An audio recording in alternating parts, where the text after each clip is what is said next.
Donc, du coup, moi, je vais vous évoquer plutôt la place de l'infirmière Azalee, du coup, dans le parcours de soins du patient et donc dans la place qu'elle a dans l'interprofessionnalité. Et notamment dans la partie éducation thérapeutique, comme l'a dit M. Boré tout à l'heure, pour pouvoir gagner en qualité de vie, il a nécessité d'acquérir des compétences d'auto-soin pour pouvoir se prendre en charge dans sa maladie chronique et du coup améliorer sa qualité de vie, ce qu'il a réussi à mettre en place depuis une dizaine d'années. Comme il nous l'évoquait tout à l'heure, chez beaucoup de professionnels, on va retrouver un amas d'informations en fait, qui peuvent être orales ou écrites, des conseils de prévention qui sont délivrés, mais qui ne sont pas forcément intégrés par le patient, pas forcément compris, puisqu'il n'a pas les connaissances, notamment des liens en physiopatho, avec ce qui peut se passer dans son corps et la nécessité de comprendre pour pouvoir mettre en place des actions.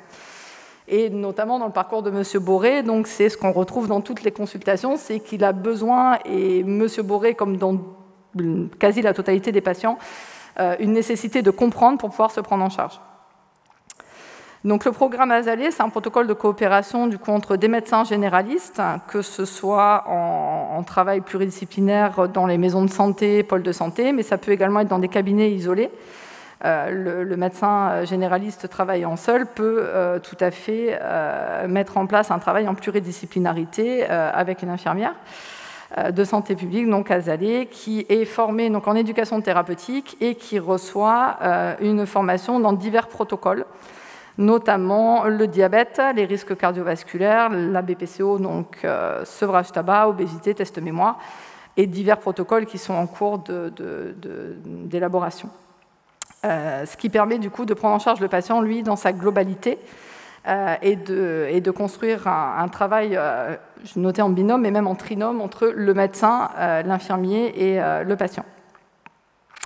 L'infirmier, du coup, a accès à l'intégralité des dossiers du patient avec l'accord du patient, ce qui permet d'avoir une certaine cohérence au niveau de la compréhension du parcours et de l'évolution du patient. Et dans la pluridisciplinarité, c'est le travail qui est fait avec le patient est également échangé avec le médecin généraliste, tant par le dossier médical partagé, où il y a une traçabilité de l'évolution, mais également par des réunions de concertation qui permettent d'échanger sur l'évolution et éventuellement les interrogations, les attentes de chacun d'entre nous pour permettre à ce patient d'évoluer et de gagner en qualité de vie. Donc cette éducation thérapeutique dans le protocole Azalee, ou éducation thérapeutique tout court, elle peut être mise en place au moment de l'annonce du diagnostic d'une maladie chronique, à tout moment de l'évolution de sa maladie. Et donc cette approche de soins, c'est un moment, la présentation de cette nouvelle approche, c'est vraiment un moment crucial pour le patient. C'est le moment où on peut rebondir et lui permettre de modifier un comportement. Comme le disait M. Boré tout à l'heure, l'éducation thérapeutique, il n'y a pas de limite dans le temps. Donc on s'adapte au patient, à son besoin, s'il y a nécessité de rapprocher les consultations, comme notamment en sortie de centre de réadaptation, ça permet de pouvoir justement entretenir ce qui a été travaillé durant le séjour. Et comme disait M. Boré tout à l'heure, le patient est relativement seul en sortie d'hospitalisation. Il y a plein de choses qui ont été travaillées, notamment ses capacités physiques à le faire. Mais il y a autre chose derrière, c'est que, comme, si je peux me permettre de l'évoquer, du coup, M. Boré, c'est que derrière, il y a une vie à remettre en question, puisque le fait de récupérer en capacité physique va l'obliger à faire des choses qu'il n'était plus en mesure de faire et où ça l'arrangeait bien de ne pas les faire.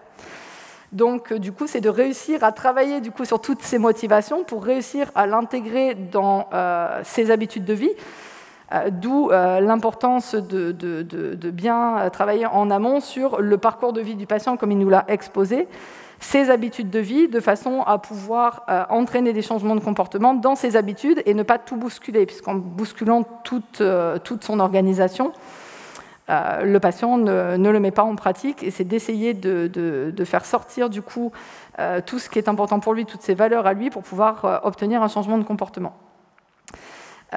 Et l'objectif de ce parcours en éducation, du coup, c'est de limiter les hospitalisations, bien entendu, avec l'acquisition des compétences d'auto-soin, mais également, du coup, de pouvoir accompagner le patient, du coup, dans la mise en place de toutes ces nouvelles mesures dans ses habitudes de vie, puisque quand il est hospitalisé, le patient fait des acquisitions de compétences, mais derrière, eh bien, il faut qu'il soit en capacité de pouvoir les intégrer dans sa façon de vivre. Et le fait d'avoir une parfaite connaissance des habitudes de vie et du dossier du patient permet de pouvoir l'aider à intégrer ces nouveaux éléments dans son parcours de vie, de façon à ce qu'il gagne en qualité de vie. Comme disait M. Boré tout à l'heure, en sortie d'hospitalisation, donc on a perdu un peu en capacité puisqu'il n'avait pas intégré la nécessité de le faire dans le temps.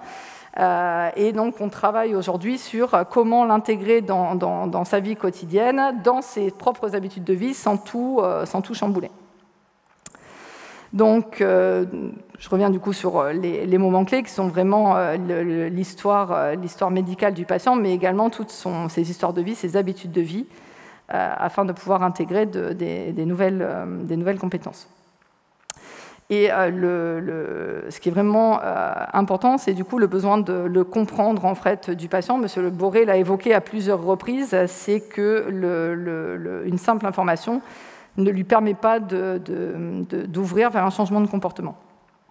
Donc l'éducation thérapeutique permet de travailler sur toutes les bases motivationnelles et d'essayer de mettre en place du coup ces divers éléments.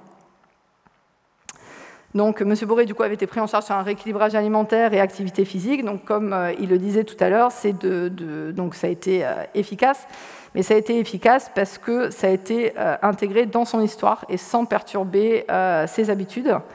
Et on a su saisir un moment clé de sa vie où il a eu un événement personnel qui a aussi permis de prendre conscience de la nécessité de se prendre en soin et la possibilité du coup de le faire à ce moment-là.